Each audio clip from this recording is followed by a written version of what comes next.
ಇದೆ, ಅಥವಾ ಗ್ಯಾರಂಟಿ ಯೋಜನೆಗಳು ಒಂದಷ್ಟು ಅನುದಾನಕ್ಕೆ ತೊಡಕಾಗ್ತಾ ಇದೆ ಅನ್ನುವಂಥದ್ದು ಒಪ್ತೀರಾ? ನನ್ನ ಅಭಿಪ್ರಾಯದಲ್ಲಿ ಗ್ಯಾರಂಟಿ ಯೋಜನೆಗಳಿಂದ ಈ ತೊಂದರೆ ಆಗಿದೆ ಅನ್ನುವಂಥದಕ್ಕಿಂತ ನನಗೇನು ಅದ್ರ ಬಗ್ಗೆ ಅಷ್ಟೊಂದು ನಂಬಿಕೆ ಇಲ್ಲ. ಯಾಕಂದರೆ ಗ್ಯಾರಂಟಿ ಯೋಜನೆ ಕೊಡೋದ್ರಿಂದ ಏನಾಗಿದೆ ಅಂದರೆ ಇವತ್ತು ನೇರವಾಗಿ ಬಡ ಜನತೆಗೆ 2,000 ರೂಪಾಯಿ ಕೊಡೋದ್ರ ಮುಖಾಂತರ ಇದೆ, ಇಲ್ಲ ಅಂತ ಹೇಳ್ತಾ ಇಲ್ಲ. ಕೆಲವ್ರಿಗೆ ಅನಾವಶ್ಯವಾಗಿಯೂ ಕೆಲವರು ಅದನ್ನು ಪಡಿತಾ ಇದ್ದಾರೆ. ಅದನ್ನು ಕೂಡ ನಾವು ಸರ್ಕಾರಕ್ಕೆ ಗಮನಕ್ಕೆ ಈಗಾಗಲೇ ತರುವಂಥದ್ದು ಪ್ರಯತ್ನ ಮಾಡ್ತಾ ಇದ್ದೀವಿ. ಎಲ್ಲಿ ಅನಾವಶ್ಯಕವಾಗಿ ಯಾರಿಗೆ ಅವಶ್ಯಕತೆ ಇಲ್ಲ ಅಲ್ಲಿ ಕೊಡುವಂಥದ್ದಕ್ಕೆ ಅದನ್ನು ಸ್ವಲ್ಪ ಕಡಿತ ಆಗಬೇಕಾಗಿತ್ತು ಅನ್ನುವಂಥದ್ದು ನಮ್ಮ ಅಭಿಪ್ರಾಯ. ಆದರೆ ಅನಾವಶ್ಯಕ ಅಂದರೆ ಈಗ ನನ್ನ ತಾಯಿ ಇದ್ದಾಳೆ ಅಂತ ಇಟ್ಕೊಳ್ಳಿ, ಅಥವಾ ನನ್ನ ಸಂಬಂಧಿಕರಿದ್ದಾರೆ, ಅವರು ಆರ್ಥಿಕವಾಗಿ ಚೆನ್ನಾಗಿದ್ದಾರೆ, ಅವ್ರಿಗೆ ನಾವು 2,000 ರೂಪಾಯಿ ಕೊಡಬೇಕಾಗಿಲ್ಲ, ಅವ್ರಿಗೆ ಬಸ್ ಪ್ರಯಾಣ ಫ್ರೀಯಾಗಿ ಮಾಡಬೇಕಾಗಿಲ್ಲ. ಯಾರಿಗೆ ಕೊಡಬೇಕು? ಬಡತನ ರೇಖೆಗಿಂತ ಮೇಲೆ ಎತ್ತಬೇಕಾದಂಥ ವರ್ಗಕ್ಕೆ ನಾವು ಏನು ಸಹಾಯಧನವನ್ನು ಕೊಡಬೇಕಾಗಿದೆ ಅದಕ್ಕೆ ಸೀಮಿತವಾಗಬೇಕು ಅನ್ನುವಂಥದ್ದು ಮುಖ್ಯವಾಗಿ. ಈಗ ನನ್ನ ಮನೆಯಲ್ಲಿ ಇವತ್ತು ಕೆಲವರು ಏನು ಮಾಡ್ತಾಯಿದ್ದಾರೆ, ಇವತ್ತು ಕೆಲವರು ಶ್ರೀಮಂತರು ಏನು ಮಾಡ್ತಾಯಿದ್ದಾರೆ, ಎಲ್ಲಿ ಬಾಡಿಗೆ ಮನೆಯನ್ನು ಕೊಟ್ಟಿರ್ತಾರೋ ಆ ಮನೆಗೆ ರಿಯಾಯಿತಿ ಪಡಿತಾರೆ. ತಾವಿರೋ ಮನೆಗೆ 300, 400, 500 ಯೂನಿಟ್ ಸುಡುತ್ತೆ. ಸೊ ಅದು ಹಾಗಾಗಿ ತೊಗೊಳಕ್ಕಾಗೋದಿಲ್ಲ. ಒಂದು ಮನೆ ಅಲ್ಲಿ ತೋರಿಸುವಾಗ ಅದು 200 ಯೂನಿಟ್ಗಿಂತ ಕೆಳಗಡೆ ಇರತಕ್ಕಂಥದ್ದನ್ನು ತೋರಿಸ್ತಾರೆ. ಅದನ್ನು ಸಂಪೂರ್ಣವಾಗಿ ಅದನ್ನೇನು ಮಾಡ್ತಾರೆ, ಫ್ರೀಯಾಗಿ ಪಡಿತಾರೆ. ಇಲ್ಲ, ಎಲ್ಲ ಮಹಿಳೆಯರು ಅಂತ ಹೇಳಿಲ್ಲ, ಮಹಿಳೆಯರಿಗೆ ಕೊಡುವಂಥದ್ದು ತಪ್ಪಲ್ಲ. ಬಟ್ ಹೇಳಿದ್ನಲ್ಲ, ಅದರಲ್ಲಿ ಕೂಡ ಈಗ ಶ್ರೀಮಂತ ವರ್ಗದ ಮಹಿಳೆಯರು ಭಾಳಷ್ಟು ಜನ ಆ ಬಸ್ಸೇ ಹತ್ತೋದಿಲ್ಲ. ಅಲ್ಲಿ ಹತ್ತಾ ಇರೋದು ಬಡವ ಜನರಿಗೆ ಜಾಸ್ತಿ ಹತ್ತೋಕ್ಕಾಗುತ್ತೆ. ಅದರಲ್ಲಿ ಎಣ್ಣೆ ಮಾತಿಲ್ಲ. ಬಸ್ಸಿಂದು ಬಗ್ಗೆ ಯಾವುದೂ ತೊಂದರೆ ಇಲ್ಲ. ಯಾಕಂದರೆ ಅಲ್ಲಿ ಶ್ರೀಮಂತರಿಗೆ, ನಮ್ಮ ಶ್ರೀಮಂತರ ಹೆಣ್ಮಕ್ಳು ಬಹಳ ಕಡಿಮೆ ಕೆಂಪು ಬಸ್ಸಿನಲ್ಲಿ ಓಡಾಡೋದು. ಅವರು ಲಕ್ಸರಿ ಬಸ್ಗಳಲ್ಲಿ ಓಡಾಡ್ತಕ್ಕಂಥದ್ದು, ಪ್ರೈವೇಟ್ ಬಸ್ನಲ್ಲಿ ಹಾಗಿದ್ರೆ ಇವತ್ತು ಪ್ರೈವೇಟ್ ಬಸ್ಗಳಿಗೆ ಇಷ್ಟ ಆದಾಗೂ ಕೂಡ ಪ್ರೈವೇಟ್ ಬಸ್ನಲ್ಲಿ ಇವತ್ತು ಸೀಟೇ ಸಿಗೋದಿಲ್ಲ. ಅಥವಾ ಒಂದಷ್ಟು ರಿಸ್ಟ್ರಿಕ್ಷನ್ ತರಬೇಕು ಅಂತ ಯಾವುದಕ್ಕೆ ಕೇಳ್ತಾ ಇದ್ದೀರಿ ಸರ್? 2,000 ರೂಪಾಯಿ ಏನು ಕೊಡ್ತಾ ಇದ್ದೀವಿ, ಯಾವ ವರ್ಗಕ್ಕೆ ಕೊಡಬೇಕು ಅನ್ನೋಂಥದ್ದು ಭಾಳ ಮುಖ್ಯ. ಆಮೇಲೆ ಈ BPLನಲ್ಲಿ ಏನಿದೆ, BPLನಲ್ಲಿ ಇವತ್ತೇನಾಗಿದೆ, ಭಾಳಷ್ಟು ಜನರು ಅದನ್ನು ಈಗಾಗಲೇ ಸರ್ಕಾರ ಕೂಡ ಅದ್ರ ಬಗ್ಗೆ ಚಿಂತನೆ ಮಾಡಿದೆ. ಅದ್ರ ಬಂತ ನನಗೆ ತಿಳಿದು ಬಂದಂಥ ವಿಷಯ ಏನಾಗಿದೆ, ಮೋರ್ ದೆನ್ 70% ಜನ ಅದ್ರ ಬೆನಿಫಿಟ್ ಪಡಿತಾ ಇದ್ದಾರೆ. ಮೋರ್ ದೆನ್ 70% ಜನ ಇವತ್ತು BPL ಬೆನಿಫಿಟ್ ಪಡಿತಾ ಇದ್ದಾರೆ. ಹಾಗಿದ್ದರೆ BPL ಅಷ್ಟೊಂದು ಜನ ಇದ್ದಾರೆ. ಕೇಂದ್ರದ ಸೆನ್ಸಸ್ಸಿಗೆ ನಮ್ಮ ಸೆನ್ಸಸ್ಸಿಗೆ ಭಾಳಷ್ಟು ವ್ಯತ್ಯಾಸ ಆಗ್ತಾಯಿದೆ. ಎಷ್ಟೋ ಜನ ನೌಕರಿ ಮಾಡೋರು ಫ್ಯಾಮ್ಲೀಸ್ನಲ್ಲಿ ಇವತ್ತು BPL ಪಡೆದಿದ್ದಾರೆ. ಸೊ ಅಂಥದನ್ನೆಲ್ಲ ಫಿಲ್ಟ್ರ್ ಮಾಡಲಿ ಅನ್ನುತ್ತದೆ. ಬಟ್ ಓವರಾಲ್ ಈ ಗ್ಯಾರಂಟಿ ಕೊಡೋದ್ರಿಂದ ಏನು ತೊಂದರೆ ಇಲ್ಲ. ಬಟ್ ಗ್ಯಾರಂಟಿ ಕೊಡೋದ್ರ ಜೊತೆಯಾಗಿ ಅಭಿವೃದ್ಧಿಯ ಕಲ್ಪನೆ, ಅಭಿವೃದ್ಧಿಯ ದೃಷ್ಟಿಕೋನ ಸ್ವಲ್ಪ ಬದಲಾವಣೆ ಬರಬೇಕು. ಅದು ಮುಖ್ಯಮಂತ್ರಿಯವರು ಮಾಡೋದಂಥದ್ದೆಲ್ಲ ಇವರಂತಲ್ಲ. ಇವತ್ತು ಮಂತ್ರಿ ಮಂಡಲದ ಒಟ್ಟಾರೆ ಜವಾಬ್ದಾರಿ ಇದು. ತಮ್ಮ ಇಲಾಖೆಯಲ್ಲಿ ತಮ್ಮದಾದಂಥ ವರದಿ ಇಟ್ಕೊಂಡು ಯಾವ ಹಿಂದುಳಿದಂಥ ಪ್ರದೇಶಗಳಲ್ಲಿ ನಾವು ಏನು ಕೆಲಸ ಮಾಡಬೇಕು ಅನ್ನೋದನ್ನು ಒಟ್ಟಾರೆ ತೊಗೊಂಡು ಚರ್ಚೆ ಮಾಡಿ ಅದನ್ನು ಆ ರೀತಿಯಾಗಿ ಅಭಿವೃದ್ಧಿ ಮಾಡೋದಾದರೆ ಯಾರಿಗೂ ತಾರತಮ್ಯ ಆಗೋದಿಲ್ಲ. ಅಭಿವೃದ್ಧಿ ಸಂಬಂಧಪಟ್ಟಂತೆ ಯಾವುದೇ ತಾರತಮ್ಯ ಇಲ್ಲದೆ ಹಣ ಬಿಡುಗಡೆ ಆಗ್ತಾ ಇದೆ ಅಂತ ಅನಿಸುತ್ತಾ?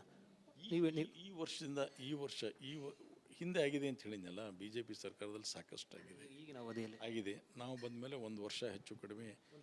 ನಿಮ್ಮ ನಿರೀಕ್ಷೆ ಎಷ್ಟಾಗಿದೆ ಹಣ ಬಿಡುಗಡೆ? ಇಲ್ಲ, ನಮಗಾಗಿದೆ. ನಮ್ಗೆ ಎಷ್ಟು ಕೊಟ್ಟಿದ್ದಾರೆ ಅಂದರೆ ಸುಮಾರು ಒಂದು 150 ಇಂದ 200 ಕೋಟಿ ರೂಪಾಯಿ ಬಂದಿದೆ. ಯಾಕೆ ಹೇಳಿದೆ ಸರ್? ನಾನು ಹೇಳ್ತೀನಿ ನಿಮ್ಗೆ ಯಾಕೆ ಹೇಳಿದೆ ಅಂದರೆ, ಕೆಲವು ವಿಳಂಬ ಆಗ್ತಾ ಇದ್ದಾವೆ. ಈಗ ಒಂದು ಅತಿ ಅವಶ್ಯವಾಗಿರ್ತಕ್ಕಂಥ ಒಂದು ಕೆಲಸ ಇರ್ತೈತೆ. ಆ ಕೆಲಸವನ್ನು ವಿಳಂಬ ಮಾಡಿದಾಗ ಅಥವಾ ಅದರ ಬಗ್ಗೆ ನಾವು ಏನು ನಿರೀಕ್ಷೆ ಮಾಡಿರ್ತೀವಿ, 1 ವರ್ಷದಲ್ಲೋ ಮಾಡಬೇಕು, ಅದು 2 ವರ್ಷದಿಂದ ಪೆಂಡಿಂಗ್ ಇರತಕ್ಕಂಥದ್ದು. ಮುಖ್ಯವಾಗಿರ್ತಕ್ಕಂಥ ಹೆದ್ದಾರಿ ಮೇಲೆ ಇರುವಂಥ ಬ್ರಿಡ್ಜು ಬಿದ್ದೋಗಿದೆ. ಅಲ್ಲಿ ಡೋಣ ರಿವರ್ ಇದೆ, ಅದೆಲ್ಲ ಸಂಪೂರ್ಣ ಮುಳುಗಡೆ ಆಗಿದೆ. ತಾಳಿಕೋಟೆ ಇವತ್ತು ಸಂಪೂರ್ಣವಾಗಿ ಕಟ್ ಆಫ್ ಆಯಿತು. ಒಂಥರ ಬಿಜಾಪುರದಿಂದ ಬರತಕ್ಕಂಥದ್ದು, ಬಾಗೇವಾಡಿಯಿಂದ ಬರತಕ್ಕಂಥದ್ದಕ್ಕೆ ಭಾಳ ತೊಂದರೆ ಆಗ್ತಾ, ಮುದ್ದೇಬಿಹಾಳದಿಂದ ತಾಳಿಕೋಟೆಗೆ ಹೋಗೋದಕ್ಕೂ ತೊಂದರೆ ಆಗ್ತಕ್ಕಂಥದ್ದು. ಇವೆಲ್ಲ ಇದ್ದಂಥ ಸಂದರ್ಭದಲ್ಲಿ ಸುಮಾರು ಆ ಬ್ರಿಡ್ಜ್ ಬಿದ್ದು 2 ವರ್ಷ ಆಯಿತು. ಹಿಂದಿನವರು ಕೂಡ ಅದನ್ನು ಮಾಡಲಿಲ್ಲ. ನಾವು ಬಂದ ಮೇಲೆ 1 ವರ್ಷದಲ್ಲೇ ಮಾಡ್ತೀವಿ ಅಂತ ಹೇಳಿದ್ವಿ. ಅದನ್ನು ಪ್ರಪೋಸಲನ್ನು ಕಳಿಸ್ಕೊಟ್ಟಿವಿ. ಪ್ರಪೋಸಲ್ನ ಕಳಿಸ್ಕೊಟ್ಟ ಮೇಲೆ ಇವತ್ತು ಅದನ್ನು ನಬಾರ್ಡಿಗೆ ಕೊಟ್ಟು ಕಳಿಸ್ತೀವಿ ಅಂತ ಹೇಳಿದರು. ನಬಾರ್ಡಿಗೆ ಹೋಗ್ತೀವಿ. ನಬಾರ್ಡದಲ್ಲಿ ದುಡ್ಡಿಲ್ಲ ಅಂತ ಮತ್ತೆ ಅದಕ್ಕೆ DPR ಮಾಡಿ PWDಯಲ್ಲಿ ಕೊಡ್ತೀವಿ ಅಂತ ಹೇಳಿದರು. ಸೊ ನಾನು ಮಂತ್ರಿಗಳಿಗಿಂತ ಅಧಿಕಾರಿಗಳ ಲ್ಯಾಕ್ಲೆಸ್ಟರ್ ಅಟಿಟ್ಯೂಡ್, ಈ ಅಧಿಕಾರಿಗಳನ್ನು ನೀವು ಕೆಲವು ಅಧಿಕಾರಿಗಳನ್ನು ನೀವು ಚಾಟಿಗೆ ತೊಗೊಳ್ಳದೇ ಇದ್ದರೆ, ಅವರಿಗೆ ಸರಿಯಾಗಿ ನೀವು ಕಿವಿ ಹಿಂಡದೇ ಇದ್ದರೆ ಅವರು ಏನು ಮಾಡ್ತಾರೆ ಅಂದರೆ ಉದ್ದೇಶಪೂರ್ವಕವಾಗಿ ಏನಾಗಬೇಕಾಗಿದೆ ಬಿಡು, ನಮಗೆ ಪೊಲಿಟಿಕಲಿ ನಮಗೇನಾಗಬೇಕಾಗಿದೆ ಅನ್ನೋ ಲೆಕ್ಕದಲ್ಲಿ ಇವತ್ತು ಭಾಳಷ್ಟು ಅಧಿಕಾರಿಗಳಿದ್ದಾರೆ. ಸೊ ಆ ಮಾತನ್ನು ಹೇಳಿದಂಥದ್ದು ಈ ಹಿನ್ನೆಲೆಯಿಂದ ಸಮಗ್ರ ಅಭಿವೃದ್ಧಿ ನಂದು ಒಂದೇ ಅಂತಲ್ಲ, ಈಗ ಬೇರೆ ಕಡೆ ಭಾಳಷ್ಟು ಕಡೆ ಹೋಗಿದ್ದೀನಿ ನಾನು, ಬೇಕಾದಷ್ಟು ಕಡೆ. ಕೆಲವರು ಮುಚ್ಚಿಡ್ತಾರೆ, ಕೆಲವರು ಮುಚ್ಚಿಡೋದಿಲ್ಲ. ಈ ಅಧಿಕಾರಿಗಳ ಚುರುಕು ಮುಟ್ಟಿಸ್ಬೇಕು. ಮಂತ್ರಿಗಳು ಏನಾಗ್ತಾರೆ, ಮಂತ್ರಿಗಳಿಗೆ ಹೇಳಿದ್ದನ್ನು ಕೂಡ ವಿಳಂಬ ಮಾಡ್ತಕ್ಕಂಥದ್ದು ಸರಿಯಲ್ಲ. ಫೈಲ್ಗಳನ್ನು ಇಟ್ಕೊಂಡು ಕುಂದಿರ್ತಾರೆ, ಬೇಗನೆ ಫೈಲ್ ಕಳಿಸೋದಿಲ್ಲ, ಅದಕ್ಕೊಂದು ಏನೋ ಒಂದು ನೆಪ ಕೊಡ್ತಾರೆ. ಸೊ ನಮ್ಮ ಮಂತ್ರಿಮಂಡಲದಲ್ಲಿ ಮುಖ್ಯಮಂತ್ರಿಯವರು, ಡೆಪ್ಟಿ CM ಕೆಲವರು ಇದ್ದಾರೆ, ಪ್ರಿಯಾಂಕಾ ಖರ್ಗೆ ಇದ್ದಾನೆ, ಕೆಲವರು ಇದ್ದಾರೆ, ಕೃಷ್ಣ ಬೈರೇಗೌಡ ಇದ್ದಾನೆ, ಆಮೇಲೆ ಶರಣ್ ಪ್ರಕಾಶ್ ಪಾಟೀಲ್ ಇದ್ದಾರೆ, ಕೆಲವ್ರು ಹಿಂಗೆ ಒಂದು 10-8 ಜನ ಇದ್ದಾರೆ, HK ಪಾಟೀಲ್ ಇದ್ದಾರೆ, ಇವರಿದ್ದಾರೆ. ಅವ್ರು ಏನು ಮಾಡ್ತಾರೆ ಅಂದರೆ ಅವ್ರನ್ನ ಎಳಿತಾರೆ, ಅಧಿಕಾರಿನ ಕಿವಿ ಹಿಡಿದು ಎಳಿತಾರೆ. ನಮ್ಮ ಜಾರ್ಜ್ ಇದ್ದಾನೆ, ಅವ ಎಳಿತಾನೆ, ನಮ್ಮ ಪರಮೇಶ್ವರ್ ಇದ್ದಾನೆ. ಅವರು ಏನಪ್ಪ ಅಂದರೆ ಇದು ಯಾಕಾಗಿಲ್ಲರಿ ಅಂತ ಅವ್ರನ್ನ ಸ್ವಲ್ಪ ಸರಿಯಾಗಿ ಅವ್ರಿಗೆ ಕಿವಿ ಎಳೆಯೋ ಕೆಲಸ ಮಾಡ್ತಾರೆ, ಹಿಂಡು ಕೆಲಸ ಮಾಡ್ತಾರೆ. ಬೇರೆಯವರು ಏನಿದಾರಲ್ಲ ಅಲ್ಲಿ ನಮಗೆ ಸ್ವಲ್ಪ ತೊಂದರೆ ಆಗ್ತಾಯಿದೆ. ಅದನ್ನು ನೋಡಿ ಕೆಲಸ ಆಗಲಿ, ಒಳ್ಳೆಯ ಹೆಸರು ತೊಗೊಂಬರೋಣ. ಕೆಲವು ಇಲಾಖೆಗಳಲ್ಲಿ ಅಧಿಕಾರಿಗಳು ಅದರಲ್ಲ ಕೆಲವು ಇಲಾಖೆಯಲ್ಲಿ ಅಲ್ಲ, ಅದು ಏನಾಗಿದೆ, ಒಂದು BJP ಸರ್ಕಾರದಲ್ಲಿ ಅವ್ರಿಗೊಂದು ಪರಿಪಾಠ, ಅದು ಒಂದು ರೀತಿಯಾದಂಥ ಇದು ಆಗಿಬಿಟ್ಟಿದೆ. ಈಗಿನ ಪರಿಸ್ಥಿತಿ ಅಧಿಕಾರಿಗಳು ಕೆಲವೊಂದು ಕಡೆ ಗ್ರಿಪ್ ಇರ್ತಾರೆ, ಅದೇ ಚಾಳಿಯಲ್ಲಿ ಕೆಲವರು ಇನ್ನೂ ಉಳಿದಿದ್ದಾರೆ. ಅದನ್ನು ಸರಿಪಡಿಸ್ಬೇಕು, ಇದು ನಮ್ಮ ಒತ್ತಾಯ. ಮುಖ್ಯಮಂತ್ರಿಗಳು ಏನಾದರೂ ಮನವಿ ಮಾಡಿದರೆ ಸರ್, ಭೇಟಿಯಾಗಿ ಆ ಥರದ್ದು ಏನಾದರೂ ಕೂಡ? ಮುಖ್ಯಮಂತ್ರಿಯವರ ವಿಷಯ ಕೇಳೋಕ್ಕೂ ಹೋಗಿಲ್ಲ ನನಗೆ. ಮುಖ್ಯಮಂತ್ರಿಯವರು ಯಾಕಪ್ಪ ಹಿಂಗೆ ಹೇಳಿಕೆಗೆ ಬಂತಲ್ಲ ನಿಂದು ಅಂತ ನಾನು ಹೇಳಿದೆ. ಹೇಳುವಂಥ ಪ್ರಶ್ನೆಯೂ ಇಲ್ಲ. ನಾನು ನಿಮಗಾದರೂ ಹೇಳ್ತೀನಿ, ಒಬ್ಬ ಪ್ರಶ್ನವನು ಏನು ಸರ್ ನೀವು ಈ ರೀತಿ ಹೇಳಿದ್ರಿ, ಇನ್ನೂ ಆಗಿಲ್ಲ ಕೆಲಸ, ಆಗದೇ ಇದ್ರೆ ಏನು ಮಾಡ್ತೀರಿ ಅಂತ ಕೇಳಿದರು.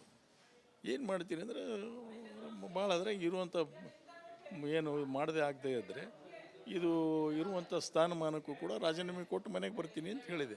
ಅದನ್ನು ಅವನು ಭಾಳ ಜೋರಾಗಿ ಹೈಲೈಟ್ ಮಾಡಿದ. ನಾನು ಸರ್ ಕೇಳ್ತಾ ಇರೋದು, ಈಗ ಅಧಿಕಾರಿಗಳು ಒಂದಷ್ಟು ಕೆಲಸ ಮಾಡ್ತಾ ಇಲ್ಲ, ನೀವು ಹೇಳಿದ ಪ್ರಕಾರ ಒಂದಷ್ಟು ಕೆಲಸಗಳು ಆಗ್ತಾ ಇಲ್ಲ ಅಂತಂದ್ರಲ್ಲ, ತಮ್ಮ ಮನಸ್ಸಿಗೆ ಬೇಜಾರಾಗಲ್ವ ಈ ರೀತಿ? ಅಂದರೆ ಶಾಸಕರಾಗಿ ಇಷ್ಟೆಲ್ಲ ಇದ್ದು 6 ಸಲ ಶಾಸಕರಾದ ಮೇಲೆ ಸಹಜವಾಗಿ ಬೇಜಾರಾಗ. ಯಾಕೆಂದರೆ 1989ರಲ್ಲಿ ನೋಡಿದ್ದೀನಿ, ಆ ನಂತರ 99ರಿಂದ ಹಿಡಿದು ಕಂಟಿನ್ಯೂಸ್ ಆಗಿ ಸಿದ್ದರಾಮಯ್ಯನವ್ರು 2018ರವರೆಗೂ ಅದೀನಿ, ಏನು ಕಂಟಿನ್ಯೂಸ್ ಆಗಿ. ಒಂದು ಸಲ ಮಧ್ಯ ಸೋತು ಆಮೇಲೆ ಪುನಃ ಈಗ ಬಂದೆ. ಈ 5 ವರ್ಷದಲ್ಲಿ ಬದಲಾವಣೆ ನೋಡಿದಾಗ ಭಾಳ ಮನಸ್ಸಿಗೆ ಬೇಜಾರಾಗ್ತೈತೆ, ಭಾಳ ಬೇಜಾರಾಗ್ತೈತೆ.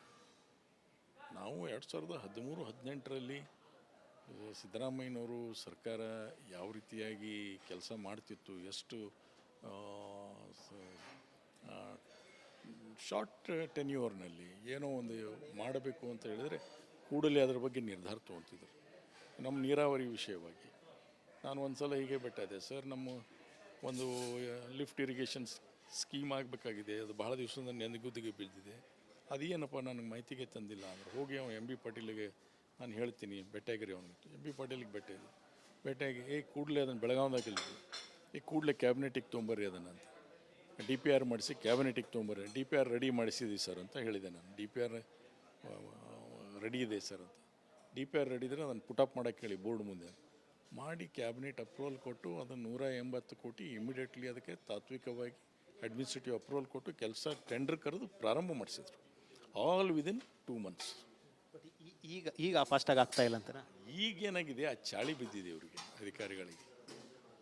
ಅಧಿಕಾರಿಗಳಿಗೆ ಹೇಳಿದ್ದಲ್ಲ, ಅವ್ರಿಗೇನಾಗಿದೆ, BJP ಸರ್ಕಾರದಲ್ಲಿ ಮೈ ಉಂಡಿದೆ ಅಂತ ಇರಲ್ಲ, ಆ ಮೈ ಉಂಡದವರು ಸ್ವಲ್ಪ ಸರಿಪಡಿಸ್ಬೇಕು, ಚಳಿ ಬಿಡಿಸ್ಬೇಕು. ಅದಕ್ಕೆ ಅನುಭವಿಸ್ತವಾದಂಥ ಮಂತ್ರಿಮಂಡಲ